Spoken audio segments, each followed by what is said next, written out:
আসসালামু আলাইকুম। রানা টেলিকমের পক্ষ থেকে আমি রানা আবারও হাজির হয়েছি। অনেকদিন পর লং একটি ভিডিও নিয়ে আসলাম। আশা করি ভিডিওটি সম্পূর্ণ দেখবেন। A to Z আমি শেয়ার করার চেষ্টা করব যে এই ডেড ফোনটি কিভাবে রিপেয়ার করা যায়।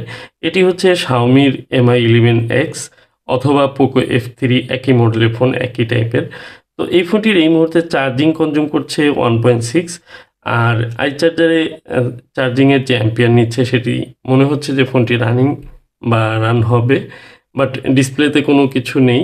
তো আমি এরপর দেখে নেব ব্যাটারির চার্জ কত রয়েছে। ব্যাটারির চার্জিং ভোল্টেজ আমি চেক করে দেখে নেব।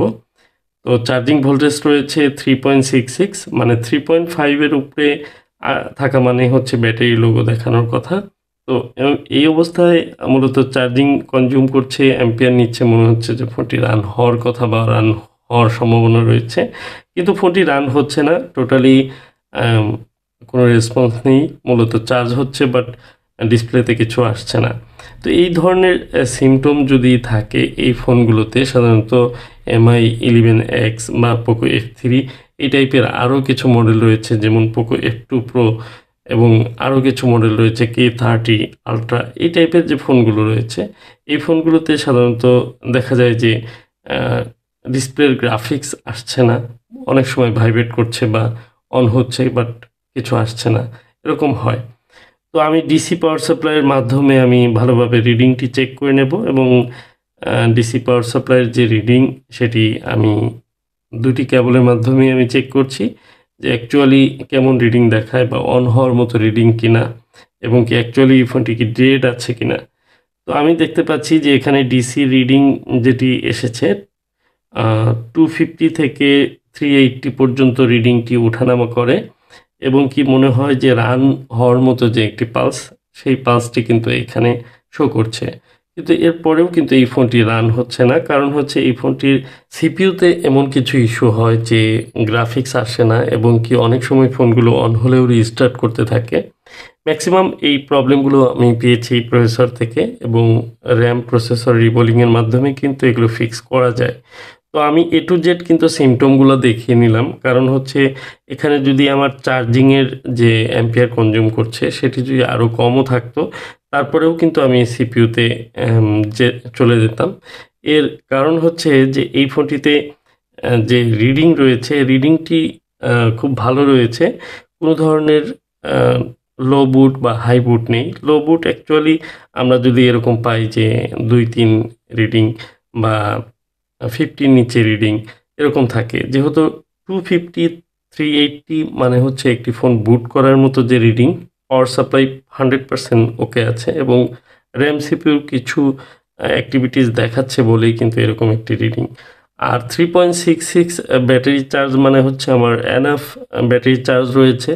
এখানে আমি ব্যাটারি চার্জ যদি লো থাকতো সেক্ষেত্রে আমি ব্যাটারি চার্জ ইনক্রিজ করে নিতাম। তো যেহেতু সেরকম কোনো প্রয়োজন নেই, যেহেতু পর্যাপ্ত ব্যাটারি চার্জ রয়েছে, যে কারণে আমি সরাসরি কিন্তু প্রসেসরে চলে যাচ্ছি, এবং প্রসেসর রিমুভ করা এবং ইনস্টল করার সময় আমাদের কিন্তু অবশ্যই একটু বাড়তি সতর্কতা অবলম্বন করতে হবে, বিশেষ করে এই ফোনটিতে। কারণ এই ফোনটি এমন একটি ফোন যে ফোনটিতে র্যাম রিমুভ করতে গিয়ে র্যাম কিন্তু ড্যামেজ হওয়ার চান্স থাকে। খুবই স্মুথলি এই র্যামটি রিমুভ করতে হয়, বিকজ এই র্যামটি কিন্তু খুবই হালকা বা পাতলা হয়ে থাকে, এবং আপনারা দেখতে পাচ্ছেন এটি মাইক্রনের র্যাম। তো এই র্যামগুলোতে অনেক খুব হালকা স্মুথলি আপনাকে রিমুভ করতে হবে, এবং কি মেল্টিং পয়েন্টটি খুব ভালোভাবে আপনাকে অবজারভেশনে রেখে কিন্তু রিমুভ করতে হবে। দেখুন আমি খুব স্মুথলি কিন্তু র্যামটি রিমুভ করার চেষ্টা করছি, এবং দেখুন জাস্ট ইজিভাবে কিন্তু আমি র্যামটি রিমুভ করে নিলাম।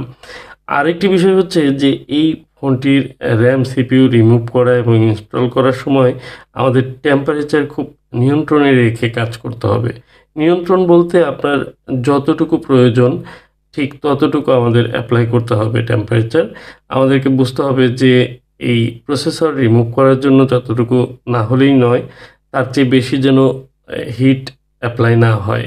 এর কারণ হচ্ছে অপর পাশে যে পাওয়ার সেকশন রয়েছে, সেই পাওয়ার সেকশনের বিভিন্ন যে ক্যাপাসিটরগুলো রয়েছে সেগুলোর মধ্যে কালো ব্ল্যাক পেস্ট থাকে, এবং পেস্টের কারণে দেখা যায় হিট লাগার কারণে সোল্ডারিং বল বেরিয়ে একে অপরের সাথে সংযুক্ত হয়ে শর্ট হয়ে যায়। আর সেই শর্টগুলো কিন্তু আইডেন্টিফাই করা খুব কঠিন হয়ে যায়। অনেক ক্ষেত্রে দেখা যায় যে কারণেই ফোনগুলো সিপিইউ, RAM রিভলভ করেও কিন্তু এই ফোনগুলো কিন্তু রান হয় না। তো এই বিষয়গুলো সতর্ক থেকে আসলে কাজ করতে হবে। প্রসেসর বা RAM রিভলভ করার পর যদি আপনার না হয়, তখন কিন্তু সেই জিনিসগুলোকে আইডেন্টিফাই করার মতো চেষ্টা আপনাকে করতে হবে। বারবার শুধু রিভলভ করলে কিন্তু তখন আর সলিউশন আসবে না। তো যাই হোক, আমি প্রসেসর রিমুভ করব। প্রসেসর রিমুভ করার পূর্বে আমি আশেপাশে যে সাদা কালারের যে থার্মাল পেস্ট রয়েছে সেগুলো একটু সরিয়ে নিচ্ছি, এবং কি আমার খুব স্মুথলি প্রসেসরটি রিমুভ করতে হবে। দুটি বিষয় খেয়াল রাখতে হবে যে প্রসেসর রিমুভ করার সময় আমার যেন ওভারহিট হয়ে প্রসেসর যেমন ফুলে যেতে পারে, অপর পাশে হিট লাগার কারণে কিন্তু পাওয়ার সেকশন শর্ট হয়ে যেতে পারে। এই দুটি বিষয় খেয়াল রাখতে হবে। আবার হিট যদি কম হয় বা পর্যাপ্ত না হয়, সেক্ষেত্রে কিন্তু আইসিটি ওঠানোর সময় হার্ড মনে হবে, এবং কি আইসিটি ভেঙে যেতে পারে। আইসির ভিতরে কিন্তু অনেক সময় ছোট্ট ছোট্ট যে লাইনগুলো, ট্রানজিস্টরগুলো থাকে, সেগুলো কিন্তু মাইনর ডিজিজ হয়ে যায়। অনেক সময় ছোটোখাটো ড্যামেজের কারণে ফোনটি কিন্তু অনেক ধরনের প্রবলেম হতে পারে, বা ফোনটির যে প্রসেসরটি সেটি একদমই শর্ট হয়ে ড্যামেজ হয়ে যায়। তো এই বিষয়গুলো খেয়াল করে আসলে কাজ করতে হয়। সতর্কতার সাথে এই প্রসেসরের কাজগুলো করলে আশা করা যায় যে ফোনগুলো খুব সুন্দরভাবে সাকসেসফুলি রিপেয়ার করা সম্ভব। কারণ অনেক ফোনই আছে যেগুলো এই ধরনের প্রবলেম অ্যাভেলেবল হচ্ছে, সেগুলো আসলে পারফেক্ট কোনো সলিউশন হচ্ছে না। আর আমার এই অভিজ্ঞতা অনেক দিনের, যেহেতু আমি 2021 সাল থেকে শুধু প্রসেসরের কাজগুলি করছি। আপনারা জানেন যে অনলাইনে আমার প্রচুর ভিডিও রয়েছে আমার চ্যানেলে। তো শুধুমাত্র প্রসেসরের কাজ নিয়েই আমি ভিডিও করে থাকি, কারণ প্রসেসরের কাজগুলোই সবসময় করে থাকি। তো আমি চেষ্টা করি ম্যাক্সিমাম ফোনগুলোতে সুন্দরভাবে কাজ করার। আরেকটি বিষয় হচ্ছে যে ফার্স্ট টাইম ইনটেক অবস্থায় যে ফোনটি থাকে, সেই ফোনটিতে আসলে সঠিক নিয়মকানুন মেনে বা সঠিকভাবে কাজগুলো করলে অ্যাকচুয়ালি প্রসেসরের কাজগুলো অনেক সাকসেসফুলি করার সম্ভাবনা থাকে বা হওয়ার চান্স থাকে। কিন্তু দেখা যায় এই ফোনগুলোতে অনেক সময় কাজ একাধিকবার কাজ করা হয়েছে বাট হয়নি। বিভিন্ন সমস্যা হয়ে যায়। ছোট্ট ছোট্ট সমস্যা থেকে অনেক সময় দেখা যায় ফোনগুলো কিন্তু রান হয় না। যেমন এই ফোনটির একটি কমন প্রবলেম রয়েছে, আমি আপনাদের সাথে সেই বিষয়টি শেয়ার করব। আশা করি ভিডিওটি অনেক এনজয় করছেন। আর এখনও পর্যন্ত যারা আমার এই ভিডিওটি দেখছেন বা সঙ্গে রয়েছেন, তাদেরকে অসংখ্য ধন্যবাদ। রিকোয়েস্ট করব, যারা এখনও চ্যানেলটি সাবস্ক্রাইব করেননি তাহলে অবশ্যই সাবস্ক্রাইব করে আসুন। আর যারা অলরেডি সাবস্ক্রাইব করেছেন তাদেরকে অসংখ্য ধন্যবাদ। আপনারা আপনাদের মতামত বা বিভিন্ন ধরনের প্রশ্ন থাকলে এখানে কমেন্টে জানাতে পারেন। আর ভিডিও ভালো লাগলে অবশ্যই লাইক করবেন, কারণ এই ধরনের ভিডিও অ্যাকচুয়ালি সবসময় দেওয়া সম্ভব হয় না। একটু লং ভিডিও করতে গেলে সময় লাগে। আর যেহেতু রমজান মাস, অনেক ব্যস্ততায় সময় পার হচ্ছে, অনেকগুলো বিষয় রয়েছে, অনেক কথা আসলে জমা হয়ে আছে আপনাদের সাথে শেয়ার করব, বাট সেটির সুযোগ হচ্ছে না। আপনারা আপনাদের অনেক মিস করি। অনেকেই আছেন যারা খুবই আমার নিয়মিত ভিউয়ার, যারা রেগুলার আমার ভিডিওগুলো দেখেন এবং কমেন্ট করেন। সবার জন্য রইল শুভকামনা। আর সেই সাথে আসলে অনেক দিন যাবতই আপনাদের সাথে ভিডিও শেয়ার করা হয় না। এর পিছনে কারণ হচ্ছে যে আমি কাজে সময় খুবই কম দিচ্ছি, ফ্যামিলি নিয়ে ব্যস্ত আছি। আপনারা জানেন যে আমার একটি পুত্র সন্তান হয়েছে। তো সবাই ওর জন্য দোয়া করবেন। আমি একটু সব কিছু মিলিয়ে ফ্যামিলি নিয়ে একটু ব্যস্ত থাকার কারণে এবং মানসিকভাবেও অনেক টেনশনে ছিলাম। তো আল্লাহর অশেষ মেহেরবানিতে সুন্দরভাবে সব কিছু ঠিকঠাক মতো চলছে। তো আসলে অনেক কথা জমে আছে যেগুলো হয়তো ধীরে ধীরে শেয়ার করা হবে আপনাদের সাথে। যারা আমার কন্টিনিউ ভিডিওগুলো দেখেন, যারা আমাকে পছন্দ করেন, ভালোবাসেন, এবং কি আমার এই কাজগুলোকে আপনারা উৎসাহ দিয়ে আরও এগিয়ে নিয়ে যান। দেখুন, আমি এখানে দেখাবো যে ইম্পর্টেন্ট একটি জিনিস দেখাবো। এখানে একটি রেজিস্টার রয়েছে। এই রেজিস্টারটি কোনোভাবে যদিও এই লাইনটি ওপেন হয়ে যায় বা রেজিস্টারটি ভেঙে যায়, তাহলে কিন্তু এই ফোনটি আর রান হবে না। তো এটি খুবই সতর্কতার সাথে কাজটি করতে হবে, কারণ অনেক সময় দেখা যায় যে সম্পূর্ণ রিবোলিং পারফেক্টভাবে করা হয়েছে, বাট খেয়ালই করা হয়নি যে এই রেজিস্টারটি উঠে গেছে বা একপাশে ওপেন হয়ে লাইনটি ওপেন হয়ে যায়। অনেক সময় দেখা যায় যে রেজিস্টারের মাথা ভেঙে যায়।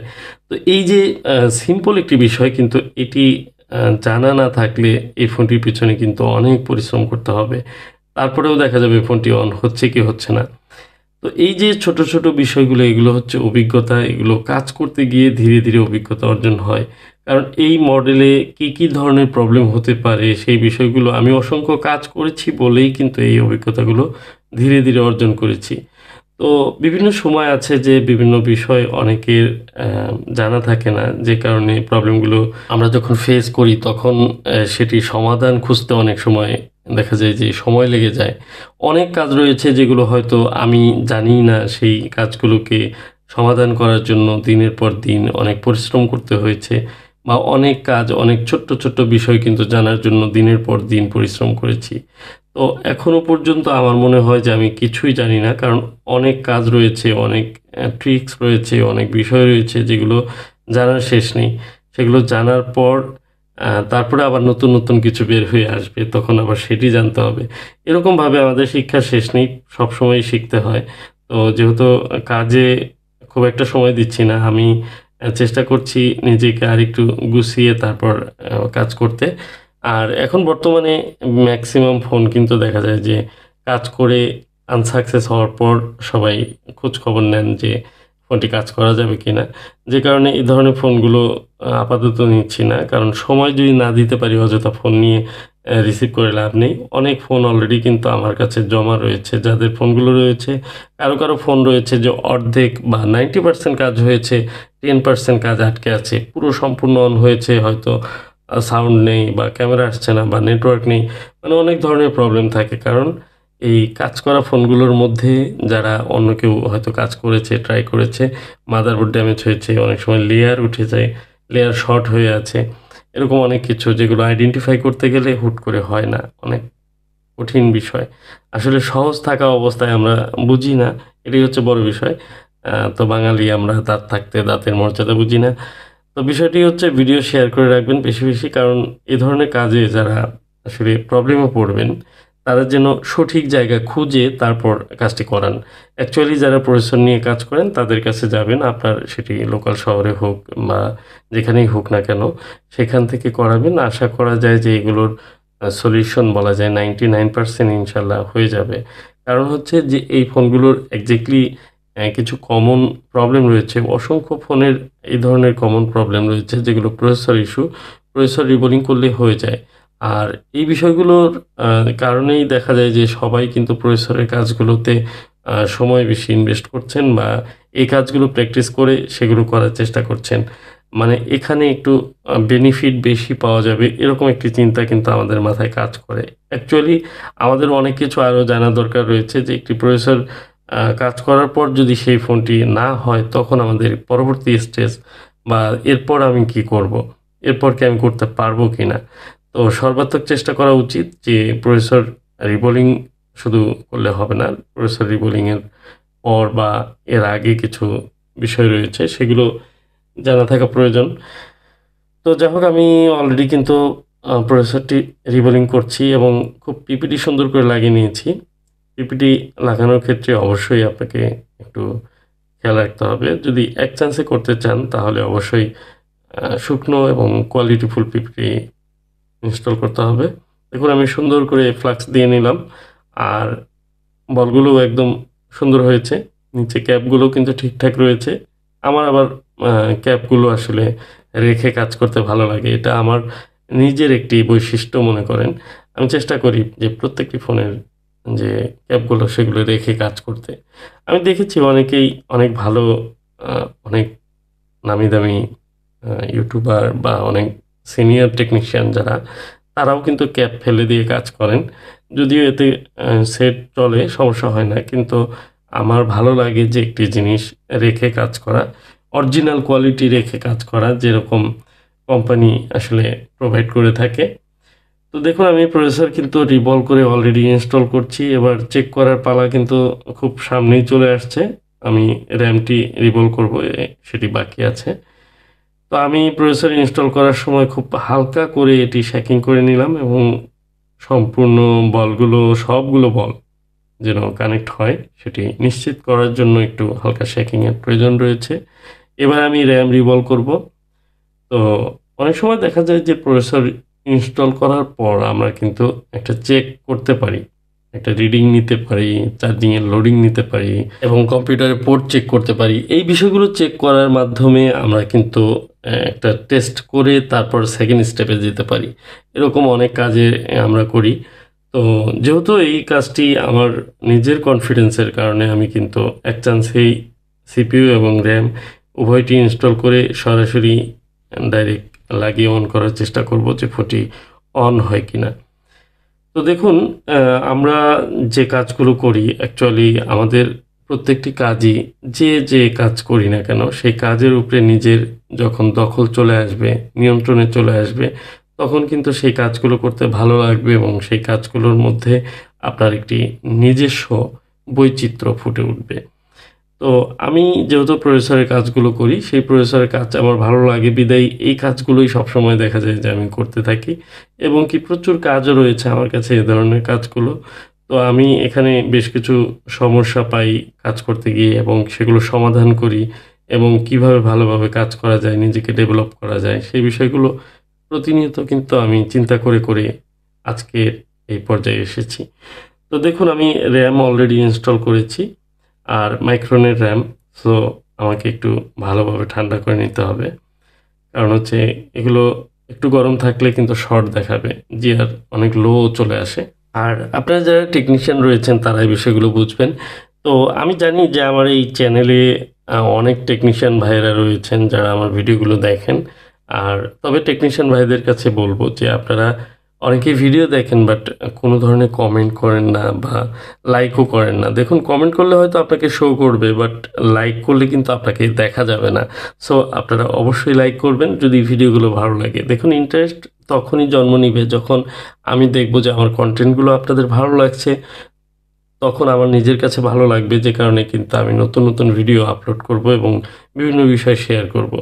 আসলে অনলাইন থেকে ইনকাম করার কোনো চিন্তাই আমার কখনো আসেনি।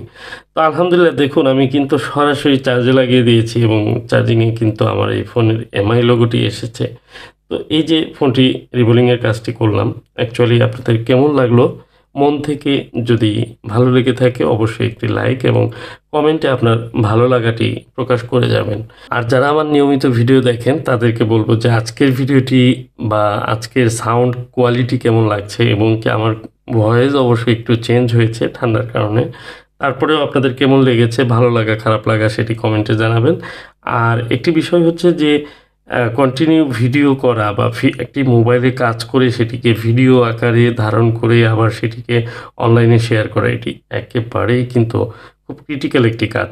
আমার কিন্তু অনলাইন থেকে ইনকাম করার জন্য এই ভিডিওগুলো শেয়ার করা না। আমি আমার ভালো লাগা থেকে শেয়ার করে থাকি। এখনও পর্যন্ত ৳১ কিন্তু অনলাইন থেকে আমি ইনকাম নিইনি। আর আমি নিজে কাজ করতে ভালোবাসি। আমি কাজ করে সেখান থেকে ইনকাম করার চেষ্টা করে থাকি।